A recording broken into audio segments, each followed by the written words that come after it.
João capítulo 6, a partir do versículo 1.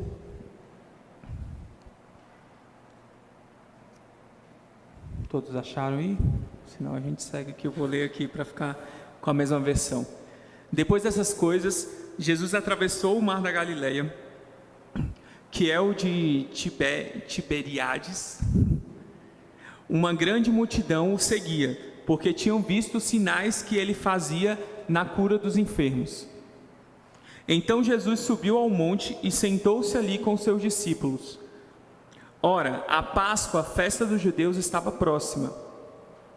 Então Jesus, erguendo os olhos e vendo que uma grande multidão se aproximava, disse a Filipe: onde compraremos pão para lhes dar de comer? Mas Jesus dizia isto para testá-lo, porque sabia o que estava para fazer. Filipe respondeu: nem mesmo 200 denários de pão seriam suficientes para dar cada um recebesse um pedaço, para que cada um recebesse um pedaço. Um dos discípulos, chamado André, irmão de Simão Pedro, disse a Jesus: aqui está um menino que tem 5 pães de cevada e 2 peixinhos, mas o que é isto para tanta gente? Jesus disse: façam que todos se assentem no chão. Havia muita relva naquele lugar. Assim os homens se assentaram e eram quase 5.000.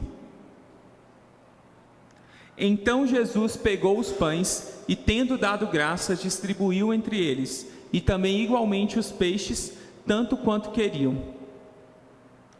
E quando já estavam satisfeitos, Jesus disse aos seus discípulos: recolham os pedaços que sobraram, para que nada se perca.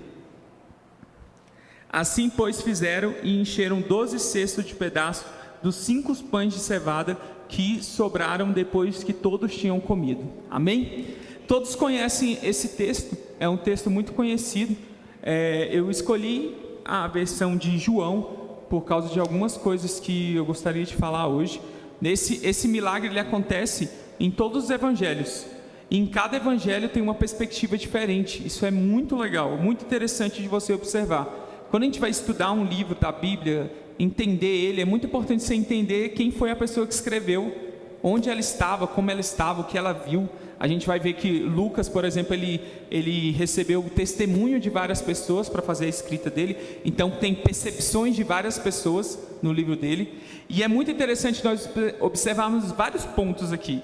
O primeiro ponto aqui é como que estava no decorrer do livro de João. Jesus tinha acabado de receber a notícia que seu primo João Batista estava morto. Jesus não estava bem, estava de luto. Os discípulos estavam muito cansados, se vocês vão ler os capítulos anteriores, da rotina de pregação e de ir para um lugar, para o outro, possivelmente não se alimentavam bem, eles estavam muito cansados. E nós vemos que Jesus ele tinha uma ideia de levar os discípulos para um descanso, como se fossem umas férias. Vamos descansar um pouquinho, a gente precisa descansar um pouquinho. Mas quando eles estão indo para esse lugar de descanso, começa a haver uma grande multidão chegando. Automaticamente eu imagino, se eu tivesse estressado, cansado, de luto, e tivesse vindo uma multidão na minha frente, a primeira coisa que eu ia falar: Deus, eu não tenho nada para ofertar para esse povo não. Manda esse povo embora, faz alguma coisa, que eu que preciso de alguma coisa agora. E nós vemos aqui nos relatos, em Mateus, vai falar que Jesus curou várias pessoas nessa multidão. Em Marcos vai falar que ele ensinou sobre o reino dos céus. E em Lucas vai falar que Jesus teve uma percepção que aquele povo era como ovelhas sem pastor. Então cada um deu um relato do que aconteceu. Naquele dia Jesus curou várias pessoas. Naquele dia Jesus ensinou sobre o reino. Naquele dia Jesus viu aquela multidão como ovelhas sem pastores. Então todos tiveram percepção, ou seja, muita coisa aconteceu. Jesus entregou muita coisa. Automaticamente a gente já consegue perceber o olhar de Jesus para a multidão, um olhar para a necessidade. Então Jesus ele olha para o que o povo precisava, ele entrega o que o povo precisava, mesmo ele estando precisando. Tem um outro ponto que nós lemos aqui no de João, que ele deu uma dica para nós já ali, que falou que estava próximo à Páscoa. Todos nós sabemos o que era a Páscoa, o que viria diante disso. Então muitas coisas estavam sobre Jesus. Jesus não estava bem, Jesus estava cansado, Jesus estava com muitas coisas, mas o olhar dele foi para a multidão. Ele olhou para a multidão, viu que a multidão precisava e ele entregou para aquela multidão que ele precisava. Aqui no livro de João, nós vamos ter o total de 7 curas, 7 milagres. Esse é o quarto milagre que está sendo citado lá. O primeiro vai ser a água em vinho, nossa última pregação. O segundo vai ser a cura do servo do centurião, que foi eu que preguei. A terceira vez vai vir a cura lá no poço de Betesda. O quarto vai ser essa multiplicação do pão e vinho. O quinto vai ser sobre as águas, que foi a sua palavra, que é logo em seguida aqui. O sexto vai ser a cura do cego de nascença. E o sétimo, a ressurreição de Lázaro. Então João escolheu falar desses milagres. Ele escolheu falar desses milagres. Mas sabe como ele encerra o livro? Que é lindo. Ele fala bem assim: há porém ainda muitas outras coisas que Jesus fez. Cuido eu dizer que nem caberia no mundo a quantidade de livros que seriam escritos se eu citasse todas elas. Olha que lindo. Isso é incrível. Então João, ele era muito próximo de Jesus. Ele escolheu falar de 7 milagres. Ele escolheu falar com um objetivo claro. Ele fala que o livro é para falar que Jesus é o Filho de Deus. Então ele foi muito objetivo em tudo que ele ia falar. Mas ele encerra falando bem assim: se eu fosse escrever tudo que Jesus fez, não caberia no mundo a quantidade de livros que seriam escritos. É claro que ele está usando uma figura de linguagem, mas ele está falando disso, do tanto de coisa que Jesus fez. Aí nós vamos para um ponto importante também, que é o objetivo do livro. O objetivo do livro é falar desse Jesus 100% Deus, né? Na escola dominical eu estava falando um pouco disso esse domingo. Entender esse 100% do Jesus Deus é muito importante para quando a gente faz essa leitura da Bíblia. Então aqui no livro vai ter os eu sou, né? Eu sou o caminho, a verdade e a vida, eu sou o pão, eu sou a verdade, eu sou a videira. Esse momento Jesus vai falar tudo. Aqui no contexto de hoje vai ter esse eu sou o pão, que nós vamos falar também, que é uma palavra muito pesada, né? Que muitos discípulos pararam de seguir Jesus depois que ele falou isso, pessoas que estavam acompanhando. Nós entendemos um pouco do livro, amém? É porque eu sou mais da escola dominical, então eu tenho que ter toda essa introdução para a gente pensar um pouco. Então nós vemos o relato de João, ele ser muito objetivo, tanto é que você vê que nós discorremos aqui poucos versículos, já contou tudo o que aconteceu.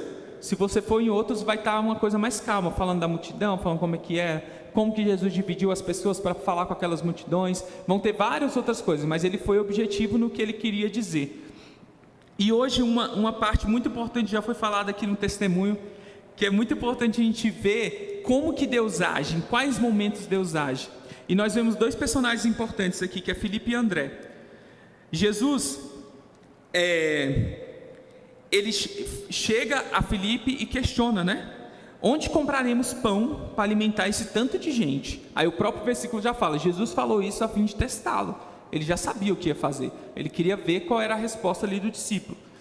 E ele fala de como estava o clima, né? Ele fala como é que estava o clima, que já estava ficando escuro, que já estava aquele... Então, dava batendo no desespero mesmo. E agora? Essas pessoas vieram aqui, estão ouvindo a pregação, estão recebendo da palavra, mas está dando a hora deles comer, deles se abrigar. O que a gente vai fazer? Então, gera um desespero ali. Quem assiste o The Chosen, no The Chosen ficou muito legal isso, de ver o desespero dos discípulos tentando organizar a multidão. E onde compraremos pão? Aí ele fala que nem 200 denários seria o suficiente para comprar comida para aquele povo todo. 200 denários daria como se fosse 200 dias de trabalho. Então, a gente não tem. É como se eles falassem assim, a gente não tem isso aí, não tem como. Então, o primeiro discípulo, ele já questiona Jesus, como que a gente vai fazer isso? Onde é que a gente vai comprar isso? E ele já vem com a resposta logo direto. A gente não tem dinheiro. Não adianta você falar onde é que tem a padaria, porque a gente não tem dinheiro. Entendeu? Não tem como comprar e não tem onde comprar. E depois chega André, e ele chega com uma solução, mas também já chega com a dúvida. Ele chega com a solução, a gente conseguiu aqui, 5 pães e 2 peixinhos, mas o que é 5 pães e 2 peixinhos para esse tanto de gente? E eu queria te convidar para você olhar, acredito que durante o testemunho hoje, várias coisas podem ter passado na sua mente, na sua vida. Eu queria que você pegasse isso que passou na sua mente agora, para a gente fazer um exercício aqui com Deus. Como que é as nossas respostas diante de Deus? Quando Deus fala para nós algo, como Deus falou para na sua vida algo, é isso, faça isso. Como que é a nossa resposta? Deus, tá bom, vou fazer, mas da onde é que eu vou tirar o dinheiro para fazer? Não, tá bom, Deus, eu vou fazer, mas o que eu tenho hoje não é o suficiente para isso que o Senhor está falando. Deus, não, tá bom, eu vou obedecer o que o Senhor está falando, ok, mas eu não consigo fazer isso. Nós sempre questionamos, e é normal, tá, meu irmão? É normal, e é aí que Deus nos ensina, é na nossa fraqueza que Ele é forte. E chega em um ponto muito importante que a gente entender o quê? Decretar a nossa falência. Nós precisamos decretar a nossa falência diante de Deus. Deus, o Senhor quer isso na minha vida? Amém, mas eu não tenho nada, eu não posso, não tem como, não tenho. Olha, Deus, para isso aí eu precisava, sei lá, de 500 mil reais. Deus, eu não tenho 500 mil reais, onde eu vou conseguir isso? Ou às vezes você vai chegar igual ao outro discípulo e falar, não, Deus, tá bom, eu tenho isso aqui, mas isso aqui não é o suficiente. Vocês percebem que tem duas respostas diferentes? E esses questionamentos, eles acontecem em nós, de forma natural.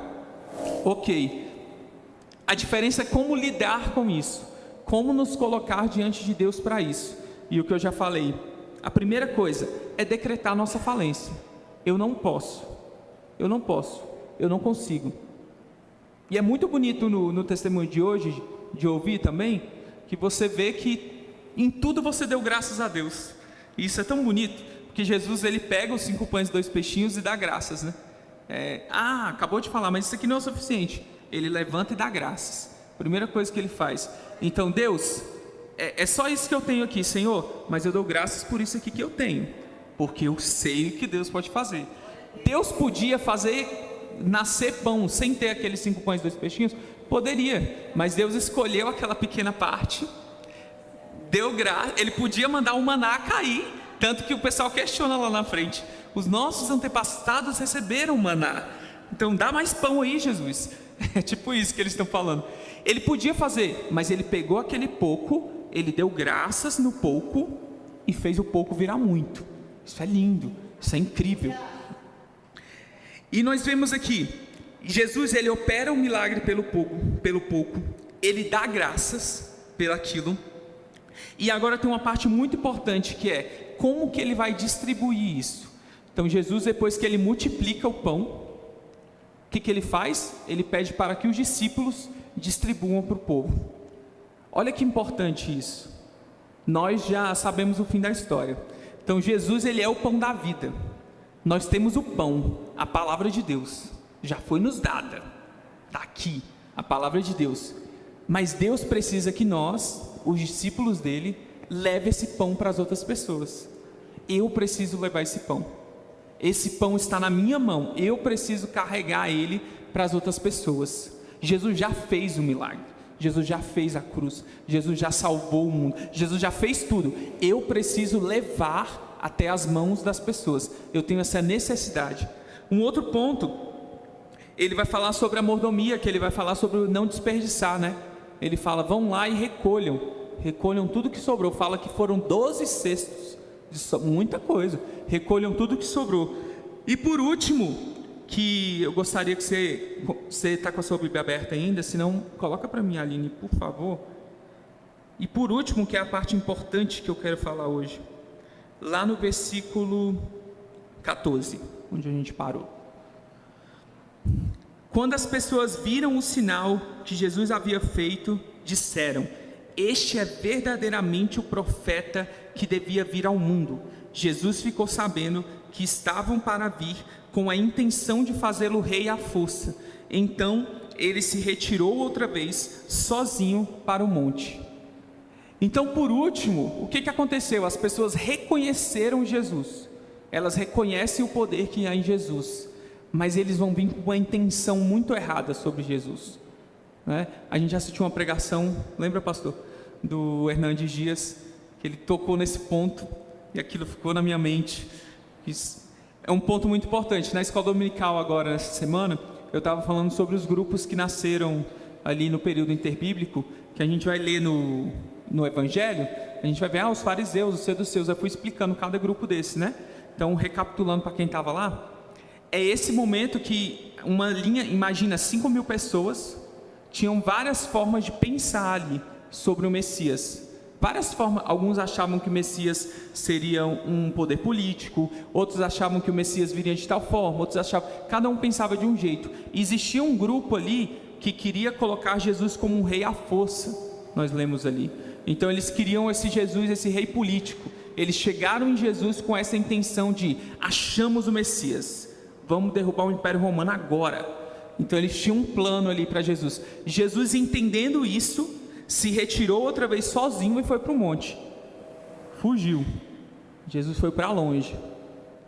O que é muito importante nesse ponto, meu irmão? Nós reconhecemos quem é Jesus, nós reconhecemos o poder, nós reconhecemos que Ele é o Filho de Deus, mas quais são as nossas intenções com Jesus? Qual é a nossa intenção em se aproximar de Jesus? Qual é a nossa intenção em conhecer a Bíblia? Nossa, mas Reginaldo, não tem como ter uma intenção ruim? Tem sim. Vou contar um testemunho para vocês. Eu comecei a liderar muito novinho. Eu tinha 17 anos quando eu comecei a liderar. E quando eu comecei a liderar, sabe qual foi a primeira coisa que passou na minha cabeça? Eu vou estudar a Bíblia inteira. Porque se um dia me fizer uma pergunta e eu não souber a resposta, eu vou ficar com vergonha. E eu fui estudar a Bíblia. Decorar a Bíblia, porque eu achava que se um dia algum liderado meu me questionasse alguma coisa e eu não soubesse a resposta, eu não era um bom líder. Era uma intenção muito ruim. Eu comecei a ler a Bíblia com a intenção errada. Aí quando Deus me pegou lá na frente, foi outra história de entender tudo isso. Existem intenções ruins. Existem intenções ruins em estar em comunhão na igreja. Qual é a sua intenção em estar em comunhão na igreja? Qual é a sua intenção em servir na igreja? Qual a sua intenção em fazer as coisas? Você reconhece que é Jesus, você reconhece o poder que há em Jesus, mas qual é a intenção do seu coração? A Bíblia nos orienta a orar por isso, pelas nossas cobiças, as nossas vontades, os nossos desejos. Eles não são bons, não são. E é muito importante decretar essa falência, entender isso. Os meus desejos não são bons, as minhas vontades são boas. Eu preciso entender e afirmar isso diante de Deus, para poder conhecer qual é a boa, perfeita e agradável vontade de Deus. Eu preciso entender que a minha não é boa, a minha não é perfeita, a minha não é agradável, mas eu reconheço Jesus. O que eu posso fazer com isso? O que eu posso fazer com esse pouco que eu tenho? Eu reconheço Jesus. Eu tenho que entender quem é Jesus. Continuando no texto, nós vamos ver Jesus andando sobre as águas. O que aconteceu? Vocês viram que Jesus subiu para o monte, fugiu. Os discípulos deram a hora, a gente tem que ir, foram embora sem Jesus. Jesus vai encontrar eles lá pela madrugada, andando sobre as águas. Aí o que acontece depois? Vai folheando aí sua Bíblia. Lá no versículo 22, no dia seguinte, depois de Jesus ter andado sobre as águas, aquela madrugada muito louca, que Pedro viveu uma coisa muito diferente. No dia seguinte, a multidão que tinha ficado do outro lado do mar, notou que ali havia apenas um pequeno barco, e que Jesus não tinha entrado nele com os seus discípulos, tendo estes partido sozinho. Então eles entenderam que os discípulos foram e Jesus ficou. Então a gente já está sabendo aqui, eles estavam querendo Jesus, eles estavam atrás de Jesus. Entretanto, outros barquinhos se aproximavam do lugar onde a multidão havia comido o pão, depois que o Senhor deu graças. Então, ao lugar onde eles estavam, quando Jesus multiplicou os pães. Quando aquela multidão viu que Jesus não estava ali, nem os seus discípulos, entraram nos barcos, partiram para Cafarnaum à procura de Jesus. E tendo-o encontrado no outro lado do mar, lhe perguntaram: Mestre, quando o Senhor chegou aqui? Então olha só, lembra que eu falei no começo? Jesus estava de luto, eles estavam cansados, precisando de um tempo. Chegou a multidão, Jesus curou a multidão, ministrou para a multidão, Jesus multiplicou pão, Jesus multiplicou peixe. A intenção da multidão não era boa, Jesus fugiu da multidão. Aí Jesus vai de madrugada, anda pelo mar, todo mundo cria um plano para descobrir onde é que está Jesus. Vamos atrás de Jesus. A multidão toda atrás de Jesus de novo. E Jesus está ali. Aí nós chegamos nessa parte tão importante, que é a intenção. Qual é a nossa intenção diante de Deus? Qual é a nossa intenção nas coisas de Deus? Versículo 26, Jesus respondeu: em verdade lhes digo, que vocês estão me procurando, não porque viram sinais, mas porque comeram os pães e ficaram satisfeitos. Trabalhem, não pela comida que estraga, mas pelo que permanece para a vida eterna, a qual o Filho do Homem dará a vocês, porque Deus o Pai o confirmou com seu selo. Então, em outras palavras, Jesus fala: vocês estão vindo para mim atrás de pão, mas o pão que vocês comeram ali é um pão que perece. Vocês têm que procurar o pão certo, que ele vai falar mais aqui na frente, a gente já sabe o fim da história. Ele vai falar: eu sou o pão, vocês precisam de mim, vocês não precisam dos milagres das minhas mãos, vocês precisam de mim, vocês precisam estar em mim. E continua ali o versículo,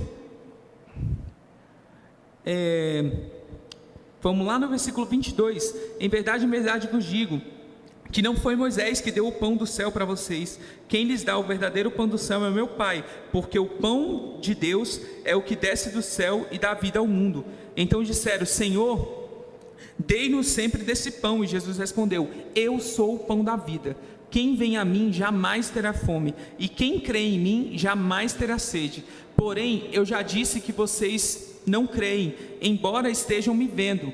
Todo aquele que o Pai me dá, este virá a mim, e quem vem a mim, de modo nenhum lançarei fora, porque eu desci do céu, não para fazer a minha própria vontade, mas a vontade daquele que me enviou. E a vontade de quem me enviou é esta: que eu não perca nenhum de todos o que ele me deu. Pelo contrário, eu ressuscitarei no último dia. De fato, a vontade de meu Pai é que todo aquele que vir o Filho e nele crer, tenha a vida eterna, e eu ressuscitarei no último dia. Então olha só, Jesus está cansado, Jesus está com muita coisa, e as pessoas não estão entendendo o que ele está falando. Tá bom, vocês estão crendo, mas vocês ainda não entenderam o lugar certo, vocês ainda não pegaram a liga do que eu estou falando, está faltando alguma coisa. Aí versículo 43, não fiquem murmurando entre vocês, ninguém pode vir a mim se o Pai que me enviou não o trouxer, e eu o ressuscitarei no último dia. Está escrito nos profetas, e todos serão ensinados por Deus. Portanto, todo aquele que ouviu e aprendeu do Pai, este vem a mim. Não que alguém tenha visto o Pai, a não ser aquele que vem de Deus. Este já viu o Pai. Em verdade vos digo, quem crê em mim tem a vida eterna. Eu sou o pão da vida. Os pais de vocês comeram maná no deserto e morreram. Este é o pão que desce do céu, para que todo o que dele comer não pereça. Eu sou o pão vivo que desceu do céu. Se alguém comer deste pão, viverá eternamente. E o pão que eu darei pela vida do mundo é a minha carne. Você percebe que o olhar de Jesus está na cruz? Por isso que é muito importante ver ali quando falou, estava próximo à Páscoa. Jesus está ali: gente, ei, vocês estão procurando a mim pela intenção errada, está errado, a cruz está chegando, a revelação de Deus está aqui na frente de vocês, e vocês não estão entendendo, sou eu, o meu corpo vai ser partido por vocês, este é o pão. E versículo 53, em verdade vos digo, se vocês não comerem da carne do Filho do Homem e não beberem do seu sangue, não terão vida em vocês mesmos. Quem come a minha carne e bebe o meu sangue tem a vida eterna, e eu ressuscitarei no último dia, pois a minha carne é verdadeira comida, e o meu sangue verdadeira bebida. Quem come da minha carne e bebe do meu sangue permanece em mim, e eu permaneço neles. Assim como o Pai que vive e me enviou, igualmente eu vivo por causa do Pai. Também quem de mim se alimenta viverá por mim. Este é o pão que desceu do céu, em nada semelhante àquele que os pais de vocês comeram, mesmo assim morreram. Quem comer este pão viverá eternamente. Jesus está falando muitas verdades que não dá para ser compreendido, não dá. Era muita informação que as pessoas não tinham o que a gente tem hoje, o Espírito Santo que explica para a gente. Jesus estava jogando muita informação, tinha muita coisa acontecendo ali na mente de Jesus. Aí o que acontece a partir de agora? Aí eu vou deixar de dever de casa por causa do horário. Você lê e refletir ali. Jesus pega mais pesado. E muitos começam a falar que não vão mais seguir Jesus. porque não entendeu o que Jesus está falando. Aí Jesus chega nos discípulos e fala: e vocês, vão embora também? Aí Pedro fala aquela frase linda que a gente gosta de cantar: para onde iremos nós, Senhor, se só Tu tem as palavras de vida eterna? Os discípulos entenderam que o lugar certo é em Jesus, não o que vem de Jesus. Meu irmão, você pode viver muitos milagres, né? A gente sempre gosta de falar, o pessoal tem que testemunhar, gente. Se não testemunhar, a gente tem testemunho para contar. Eu tenho um monte. A gente pode viver arrodeado disso, de receber coisas de Deus, mas isso não é o suficiente. Nós precisamos de Jesus. Nós não precisamos das obras das mãos dele, nós precisamos dele, porque tudo isso é passageiro. Tem uma parte que Paulo fala bem assim, que as nossas leves e momentâneas tribulações, os nossos problemas mais difíceis, o pior dia da nossa vida, a Bíblia fala que é leve e momentâneo, passarão. Nós temos que olhar para o que é eterno. O que é eterno, meu irmão? Jesus. Ele é o pão da vida, o alimento. A gente cantou muito há anos atrás, este é meu respirar. Essa música ninguém entendia, né? Não tinha uma explicação lógica. E este é meu pão. Entender isso, Jesus é o pão, Jesus é a verdade, Jesus é a palavra. Nós precisamos dele. E a pergunta que eu queria te fazer hoje, meu irmão, é sinceramente, qual é a sua intenção em buscar a Deus? E eu já vou direto para um ponto. A nossa intenção em Deus deveria somente ser agradecimento, porque Ele já fez tudo, Ele já deu tudo, a cruz é tudo. Então eu deveria me santificar, porque eu sou grato a Deus pela cruz, não porque a minha santificação vai me levar a Deus, porque não é sobre mim, é a cruz que me leva para Deus, não é os meus sacrifícios, não é a rotina que eu crio, não é o tanto de jejum que eu faço, o tanto de oração que eu fiz, o tanto de capítulo da Bíblia que eu decorei, não é nada disso. Tudo isso eu faço em gratidão pelo que eu já recebi de graça, que foi a cruz, que foi a salvação. Entender isso vai nos fazer refletir no real motivo de estarmos aqui. Aí, meu irmão, vamos junto aí, vamos. Eu falei para Deus, eu não queria falar coisas pesadas, a minha última pregação foi muito pesada, mas vamos nisso aí. Você está aqui hoje, você está nessa igreja hoje, está aqui hoje, por quê? Você não está aqui porque as pessoas têm que te agradar, você não está aqui porque as coisas têm que acontecer de acordo com a sua vontade, você não está aqui porque as coisas têm que andar sempre no seu... Não está, você está aqui por Deus, e se você está aqui por Deus, se isso é real em você, nada pode te abalar. Nada. E se você está sendo abalado, aí eu vou te dizer algo duro, mas eu falo isso para mim também, é porque você está comendo o pão que perece, você está comendo as coisas boas, você está comendo o tempo que foi bom estar aqui, você está comendo as coisas boas que foi estar na casa de Deus, o momento agradável, porque quando vem um momento ruim, você vai fazer igual esse povo e falar, não vou seguir Jesus mais. Não, você ainda não conheceu o pão da vida. Porque se nós conhecêssemos o pão da vida, se nós estivéssemos alinhados com Jesus, nós falaríamos, para onde iremos nós, Senhor? Se só Tu tens a palavra de vida eterna, é só o Senhor, não é uma liderança, não é uma pregação bonita, não é pessoas que falam fluentemente, que vão ter palavras bonitas para alegrar meu coração, é a Bíblia. Se é a Bíblia a palavra de Deus, eu não me importo com as outras coisas.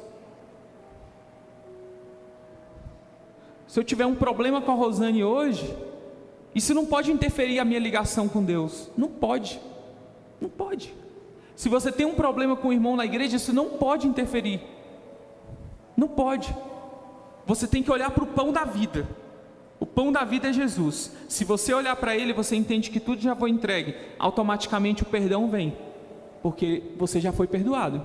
Se eu já fui perdoado, por que eu não posso perdoar? Se Jesus apagou o meu passado, por que eu não posso olhar para o irmão e falar, ô meu irmão, vamos reorganizar as coisas aqui? Estão entendendo o que eu estou falando, meu irmão? Nós não estamos aqui para ser um lugar agradável para nós.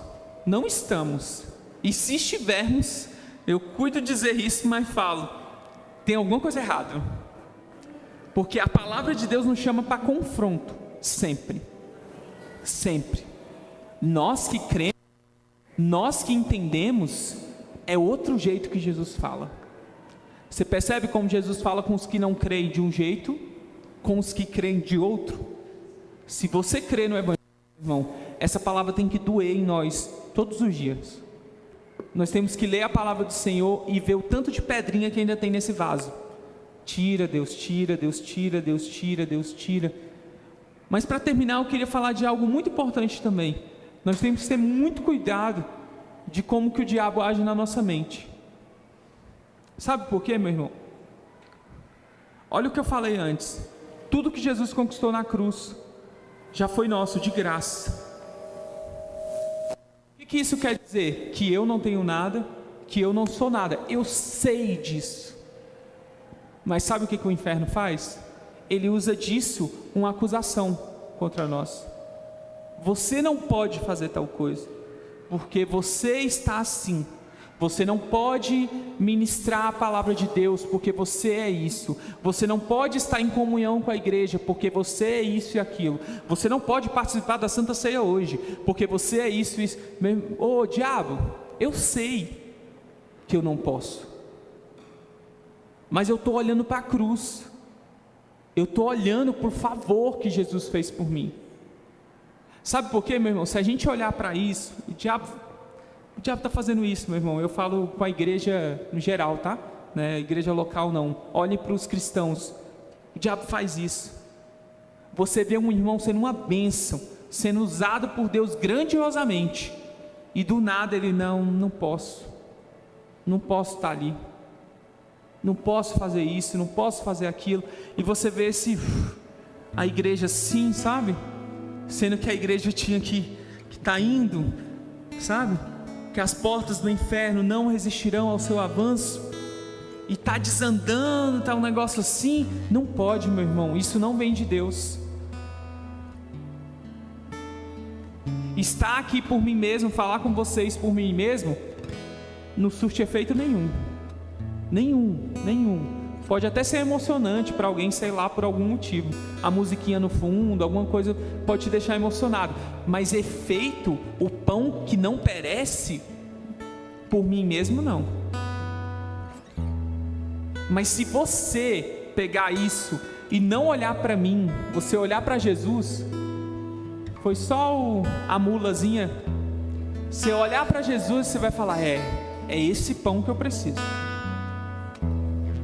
Então eu queria te convidar no seu lugar aí, para você fechar os seus olhos. Feche seus olhos.